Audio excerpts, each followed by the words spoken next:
अभ्यास school classes में आप सभी का स्वागत है। आज का हमारा टॉपिक है गुलाम वंश। इतिहास में कुछ कहानियां ऐसी होती हैं जो सुनने में बिल्कुल फिल्मी लगती हैं। जरा सोचिए, क्या कोई गुलाम एक विशाल साम्राज्य का सुल्तान बन सकता है?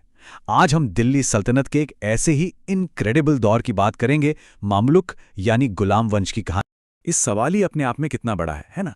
ये सिर्फ एक सवाल नहीं है, बल्कि ये उस जमाने के पूरे सोशल स्ट्रक्चर पर एक क्वेश्चन मार्क लगाता है। और मजे की बात यह है कि दिल्ली सल्तनत की शुरुआत ही इसी नामुमकिन को मुमकिन बनाने से हुई थी। ये कहानी है उन लोगों की जो कभी खुद किसी की मिल्कियत थे, पर उन्होंने इतिहास लिख दिया। तो सवाल यह है कि आखिर ये सब हुआ कैसे? चलिए पता लगाते हैं। तो सबसे पहले ये नाम समझते हैं, मामलूक। ये एक अरबी शब्द है जिसका सीधा सा मतलब होता है वो जिस पर किसी का अधिकार हो। ये वो गुलाम थे जिन्हें खास तौर पर मिलिट्री सर्विस के लिए खरीदा जाता था, उन्हें ट्रेन किया जाता था, और इसीलिए हिस्ट्री में इस पूरे एरा को हम गुलाम वंश या स्लेव डायनेस्टी के नाम से जानते हैं। तो आज के सफ़र में हम क्या क्या देखने वाले हैं?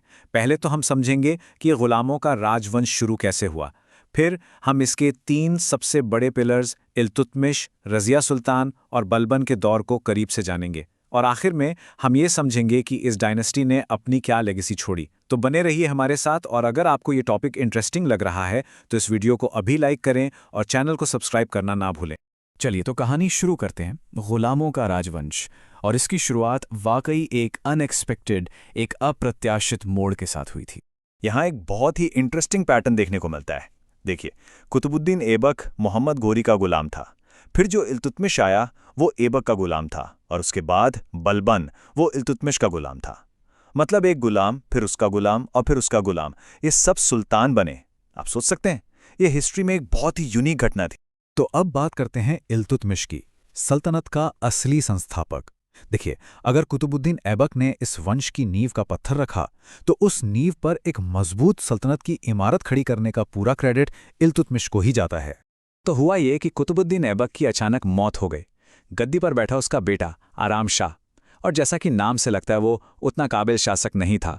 लेकिन दिल्ली का तख्त वो कमज़ोर लोगों को पसंद नहीं करता। इल्तुतमिश ने ये मौका देखा और 1210 में आराम शाह को हराकर खुद दिल्ली का सुल्तान बन गया, और यहीं से सल्तनत का एक नया चैप्टर शुरू हुआ।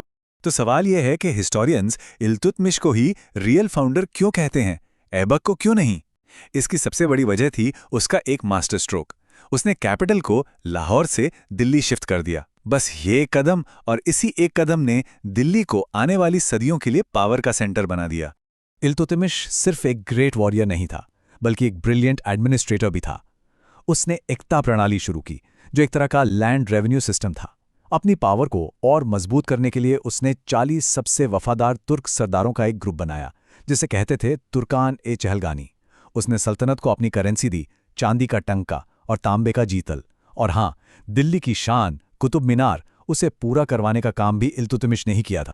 अब कहानी में आता है एक ऐसा मोड़ जो उस समय के लिए बिल्कुल अनथिंकेबल था। दिल्ली के तख्त पर बैठी एक ऐसी शख्सियत जिसने सारी परंपराओं को तोड़कर रख दिया। हम बात कर रहे हैं रज़िया सुल्तान की। रज़िया सुल्तान, ये नाम ही अपने आप में एक रेवोल्यूशन है। वो दिल्ली की गद्दी पर बैठने वाली पहली और अकेली मुस्लिम महिला शासक थीं।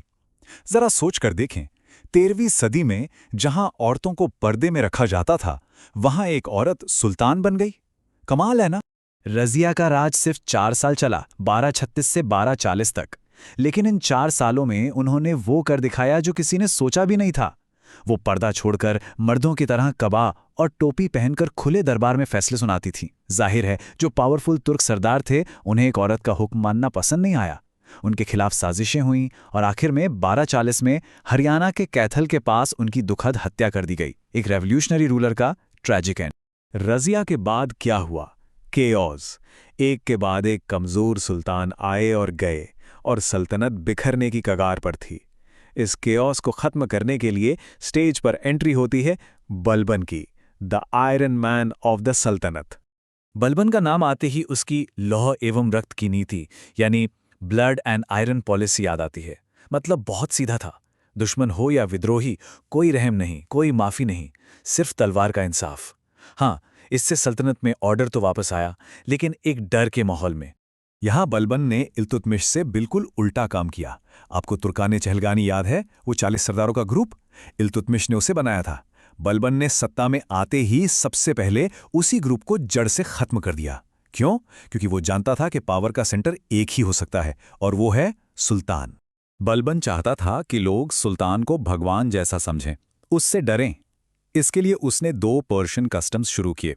पहला, सिजदा, यानी सुल्तान के सामने घुटनों के बल झुकना, और दूसरा, पेबोस, सुल्तान के पैरों को चूमना। इसके साथ ही उसने पारसी न्यू ईयर, नवरोज का त्योहार मनाना भी शुरू किया। ये सब सुल्तान की एब्सोल्यूट पावर को दिखाने का तरीका था। और तो और, उसने खुद को एक टाइटल दिया, जिल्ले इलाही। इसका मतलब होता है ईश्वर की छाया। मैसेज बहुत क्लियर था, मैं सुल्तान नहीं, धरती पर भगवान का प्रतिनिधि हूं। मेरा हुक्म मतलब भगवान का हुक्म। तो गुलामों से सुल्तान बने इन शासकों की कहानी में इतने उतार चढ़ाव के बाद आखिर इस वंश ने अपने पीछे क्या विरासत छोड़ी? What was their legacy? लगभग 84 साल, 1206 से 1290 तक इस राजवंश ने दिल्ली पर राज किया। और इन 84 सालों में उन्होंने सिर्फ शासन नहीं किया, बल्कि दिल्ली सल्तनत की फाउंडेशन इतनी मजबूत कर दी कि उसके ऊपर आने वाली डायनेस्टीज जैसे खिलजी, तुगलक और लोदी, सबने अपनी सल्तनतें खड़ी की। तो आखिर में ये कहानी हमें सिखाती क्या है? एक गुलाम का सुल्तान बनना, एक महिला का परंपराओं को तोड़कर तख्त पर बैठना, और एक शासक का डर से सत्ता को चलाना। गुलाम वंश की कहानी हमें पावर, लेगेसी और रूल के कॉम्प्लेक्स नेचर के बारे में बहुत कुछ बताती है। ये हमें याद दिलाती है कि हिस्ट्री में लोग अपनी किस्मत को फिर से लिखने की हिम्मत कर सकते हैं। उम्मीद है आपको आज का ये सफर पसंद आया होगा, और जानकारी और अपडेट्स के लिए आप हमारे टेलीग्राम चैनल को भी ज्वाइन कर सकते हैं। मिलते हैं अगली बार।